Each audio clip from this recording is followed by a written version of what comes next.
예수님은 부활 후에 40일을 땅에 계시면서 제자들을 가르치셨습니다. 승천하신 후에 제자들은 모여서 간절히 기도했습니다. 성령이 임했습니다.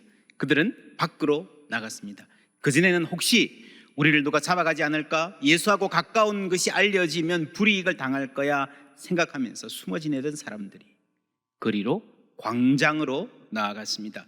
그리고 그들이 보고 들은 것을 담대하게 말하기 시작했습니다. 예수의 부활이 그들의 마음 속에 있다가 공적인 공간에서 선포되기 시작한 것입니다. 여기저기 믿는 사람들이 생깁니다. 예수 믿겠습니다. 세례 받겠습니다.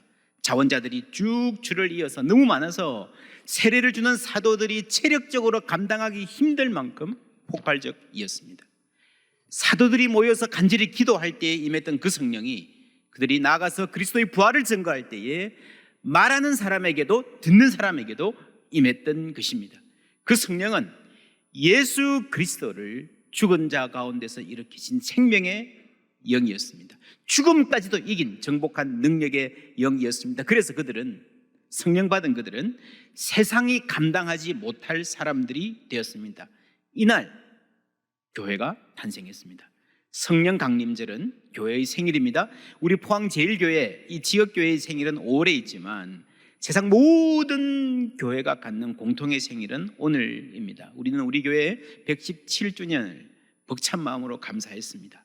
성령이 임하기 전까지는 사도들은 예수님께 이스라엘 나라를 회복하심이 이때니까 라고 물어보았습니다. 그들은 애국자들이었고요, 비전의 사람들이었습니다. 그들의 마음 속에 나라가 있었고 머리에 적어도 이스라엘의 지도가 들어있었습니다. 우리나라가 잘 돼야 될 텐데, 꿈에도 소원이었습니다. 여러분, 나에게 꿈에도 소원, 간절히 기도하는 제목, 자다가 일어나서도 열망할 정도로 바라는 소원이 뭡니까?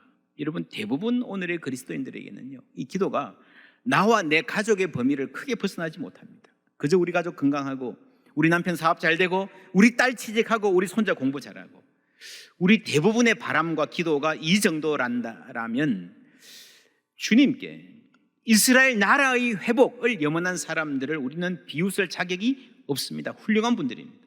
자나깨나 나라 사랑, 나라의 회복을 위한 기도, 그렇지 않습니까?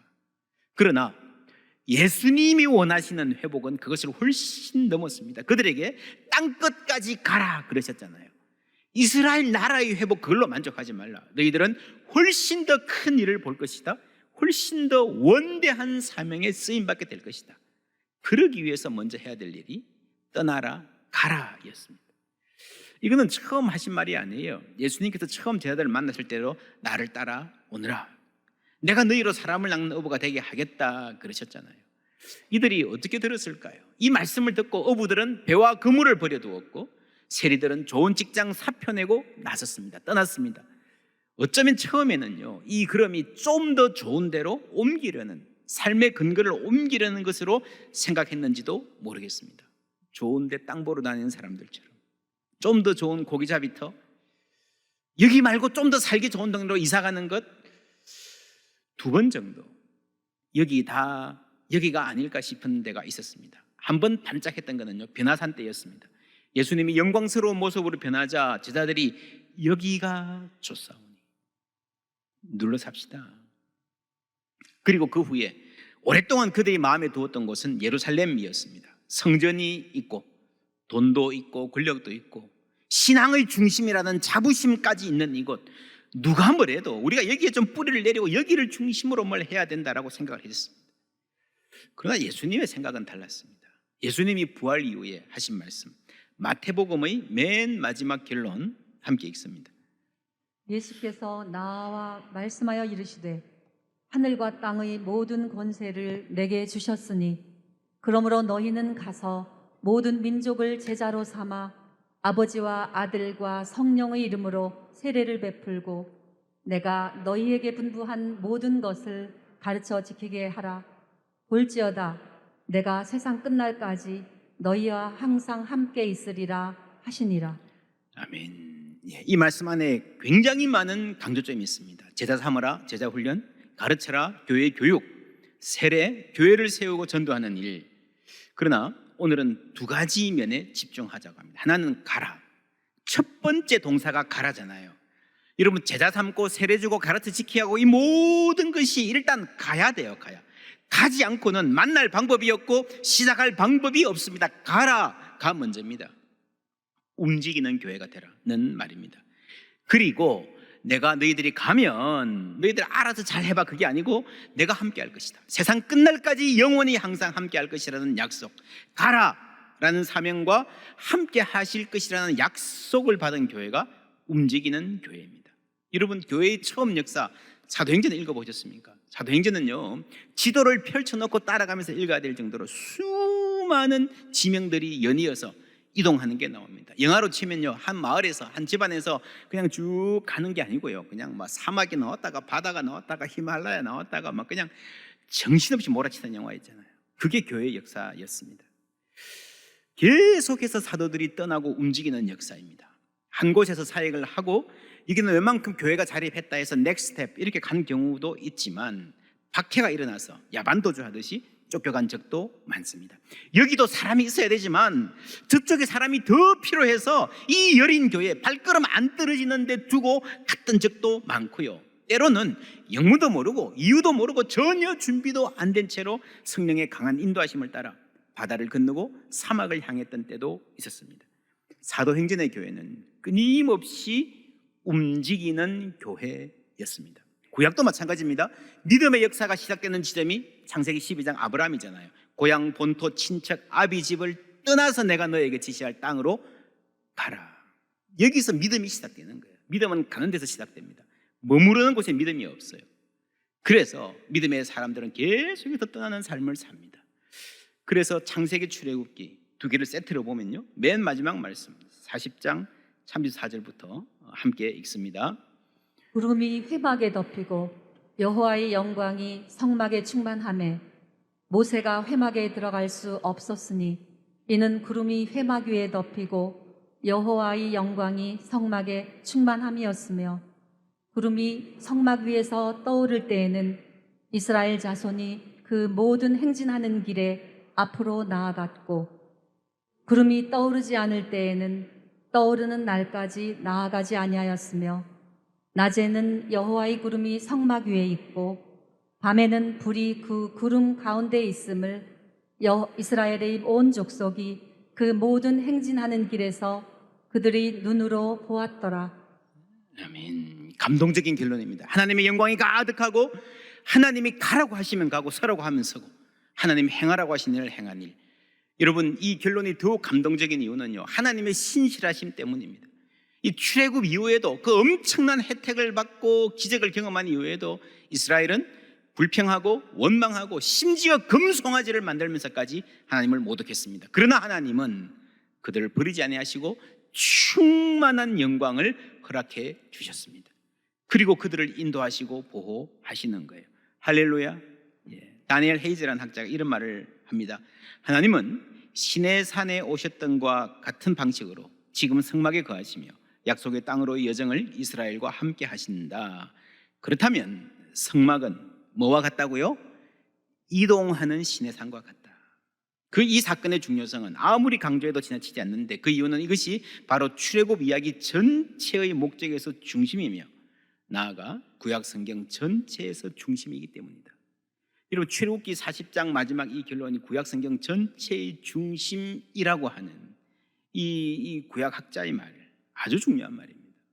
아주 새겨들어야 될 말입니다. 예를 들면 여러분, 구약 성경의 최고 전성기가 다윗 때잖아요. 다윗이 왜 전성기입니까? 다윗이 진짜 이루고 싶었던 것이 무엇입니까? 전쟁에서 이기고 영토가 확장되고 경제가 부흥되고, 그거 다 좋지만 그게 아니잖아요. 내가 왕이 되는 거 그것도 아니잖아요. 다윗은요, 성전을 짓고 싶어 했어요. 자기는 성전을 못 지었습니다. 솔로몬 왕이 성전을 지었죠. 다윗은 다 준비를 해놓고 물려줬습니다. 그런데 성전을 짓는 대목에 가면요, 그런 고백이 분명히 나옵니다. 우리가 이 건물을 아무리 잘 지었어도 하나님의 영광이 임하지 않으면 아무 소용 없습니다. 아무 소용 없습니다. 이스라엘은요, 시내산에서 하나님의 영광을 경험했습니다. 그리고 나서 길을 떠날 때에 그래 이제 잘 가, 그게 아니고요, 시내산이 움직이는 거예요. 하나님의 영광이 이제 움직이는 거예요. 거기서 압도적인 하나님의 영광을 경험하게 하고 영광 속에서 계속 전진하게 하는 겁니다. 모세오경, 이스라엘의 많은 시기에 여러분 성경 그러면 토라, 이 모세오경이 전부 다 할 정도로 중요한 성경이었습니다. 그런데 이 모세오경을 보면요, 출애굽기 19장에 시내산에 도착해서 민수기 10장이 되었어야 시내산을 떠납니다. 모세오경의 가장 중요한 레위기 민수기 포함해서요 가장 중요한 대목이 여러분 전부 다 시내산에서 일어나야 됩니다. 그만큼 중요합니다. 여기서 어떤 계명을 주셨는가 하는 것도 중요하지만 시내산이 중요한 것은 여기서 하나님이 함께 하셨다는 거죠. 그들이 God's presence, 하나님의 임재 가운데에 하나님의 영광을 보고 살았다는 겁니다. 이것이 교회입니다. 그게 따라가는 거예요. 하나님의 인도하심과 보호하심, 그리고 광야를 지납니다. 이런 광야, 요즘에 뭐 광야 노래도 있고 우리 광야를 잘 알아요. 자주 얘기합니다. 그런데 많은 경우에 내 개인적인 인생의 광야를 이야기하지 하나님께서 한 시대를, 한 민족을, 세계의 역사를 어떻게 움직이시는가 하는 관점에서 이 역사를, 광야의 역사를 보는 시각이 좀 부족해서 아쉽습니다. 여러분, 이 광야는요 내가 혼자 가는 게 아니라 하나님의 백성이 함께 지나가며 함께 빚어져 가는 거예요. 가데스 바네아에서 사건으로 모두 다 죽잖아요. 단 2사람을 제외하고. 여러분, 그 시대가 그런 시대라는 겁니다. 충격적인 것은요, 모세도 광야에서 죽습니다. 모세 개인으로 보면요 억울하기도 하고 의아하기도 합니다. 그러나 여러분, 하나님의 큰 역사에서 보면요 사람은 그 시대와 함께 가는 거예요. 그 시대 속에서 살아가는 거예요. 한국 사회, 개화시대, 6.25 시대, 산업화 시대, 민주화 시대, 지금까지 여러분 그 속에서 수많은 선각자들이 있었지만 그 선각자들도 결국에는 긴 역사에서 보면요 그 시대의 아들이고 딸인 거예요. 앞서가신 분들이 훌륭하지만 역사에서 보면 손톱만큼 앞서간 거지요. 시대를 벗어나는 사람은 잘 없습니다. 여러분, 그래서 우리가 신앙이 내가 개인적으로 광야를 잘 통과하고 내가 인내하고 내가 진취적 기상으로 살자, 이것도 필요하지만 한 시대 안에서 이 역사 속에서 하나님의 공동체를 통해서 어떻게 우리를 빚어가시는가 하나님을 알 수 있어야 우리가 신앙을 제대로 가질 수가 있습니다. 성경을 보면요 교회, 다양한 교회의 모델이 나옵니다. 역사적으로 크게 4개의 모델이 있습니다. 성막, 한 곳에 고정된 성전, 그 다음에 회당들이 있었고 그 다음에 교회가 역사의 전면에 등장합니다. 최고 처음의 교회는요 성막, 움직이는 교회였습니다. 그 이전을 굳이 찾는다면 아브라함과 믿음의 조상들이 가는 곳마다 단을 쌓았던 곳, 그렇죠? 심지어 야곱은 황야에서 자다가 하나님 만나고 일어나서 단을 쌓았잖아요. 그게 교회의 원형이에요. 여러분, 어디 따로 있는 게 아니라 하나님의 사람이 가는 곳마다 하나님 함께 계시는 줄 믿습니다. 그곳에서 하나님의 이름을 높이고 예배할 때 그것이 교회가 되는 거예요. 움직이는 교회입니다. 그게 가장 근원적인 전통입니다. 오늘에 이르러서 우리 교회가 이 움직이는 전통을 회복할 때 어떻게 해야 되는가 몇 가지로 간단하게 나눕니다. 첫 번째, 하나님을 신뢰하고 미지의 땅에 발을 딛는 교회입니다. 마게도냐로 건너와서 우리를 도우라. 여러분, 사도 바울이에요. 개인적으로 보면 굉장히 적극적인 사람이고 글로벌한 지식인이었고요, 국제적인 감각과 아주 전토적인, 무모하다 할 만큼 정도로 이렇게 저돌적인 사람이었음에도 불구하고, 땅끝까지 가라는 말씀을 알았음에도 불구하고 그냥 소아시아 요지역 거기만 뺑글뺑글 돌았습니다. 그것만 해도 많이 다닌 거죠, 사실은. 마게도냐로 건너가라 그럴 때요 꿈도 못 꿨어요. 두려웠습니다. 근데 어떻게 갈 수 있었습니까? 하나님을 신뢰하기 때문에, 하늘과 땅의 모든 권세를 예수님이 갖고 있음을 알기 때문에, 마게도니아 땅도 로마 땅도 다스리는 분이 하나님임을 알기 때문에 미지의 땅에 갈 수 있는 거예요. 그렇지 않습니까? 여러분, 오늘을 이끌어 가시는 분이 하나님이면 미래에도 역시 하나님이 주인이신 줄 믿습니다. 그래서 이 사회의 급속한 변화에 그리스도인들은 두려워하지 않고 앞으로 나아갈 수 있는 겁니다. 내가 알아서가 아니라 하나님을 신뢰하기 때문에. 그래서 사도 바울도 마게도냐로 가고 나서 그 후에 로마도 보아야 하리라, 그 후에 스페인까지 꿈꾸는 거예요. 넓어지는 거예요. 두 번째로, 역사의 주인이 하나님이심을 고백하며 변화 가운데 일하시는 하나님의 민감한 교회.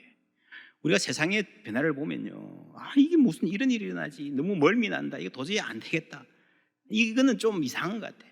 그러나 여러분, 근본적으로 이 전체 역사를 이끌어가는 주인이 하나님이신 줄 믿습니다.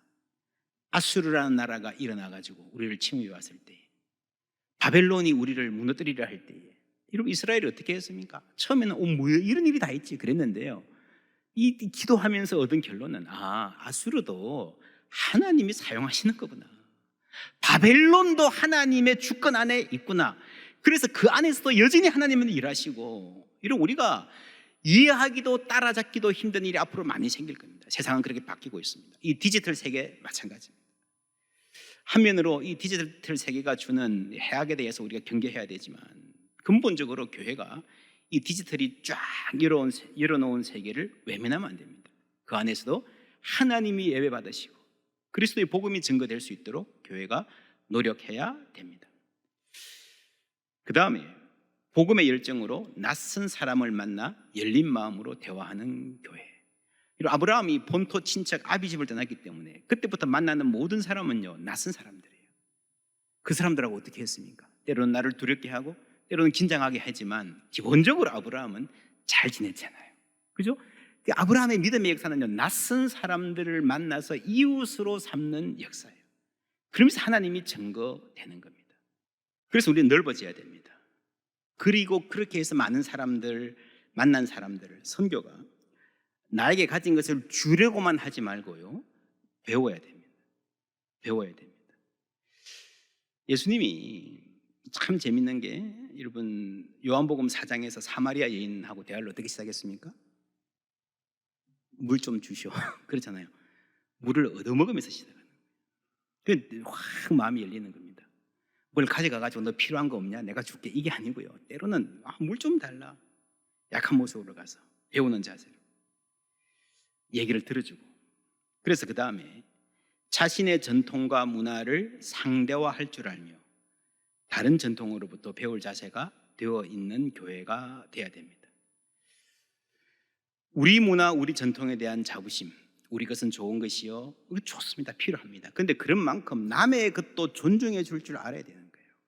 교회의 제도와 문화도 마찬가지입니다. 우리가 속한 전통이 있잖아요. 장로교회의 전통, 한국교회의 전통, 포항제일교회의 전통, 우리가 자랑스럽게 이고 소중히 여겨야 됩니다. 그러나 다른 교회, 다른 전통, 다른 나라, 다른 교단, 이단이 아닌 다음에요, 그들의 삶의 장점들을 인정해주고 열린 마음을 가져야 되는 거예요.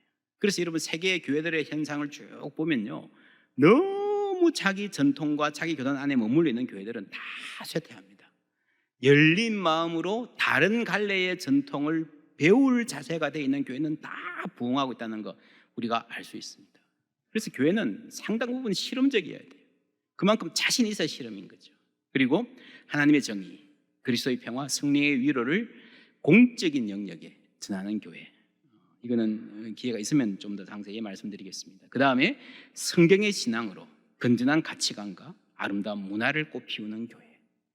여러분 우리가 예수 믿고 복음을 그대로 원색적으로 전하는 것도 필요하고요, 교회가 세상의 가치와 문화를 이끌어가는, 사실 한국교회가 초기에 이렇게 해서 성장을 했습니다. 세상과는 다른 가치관을 했죠.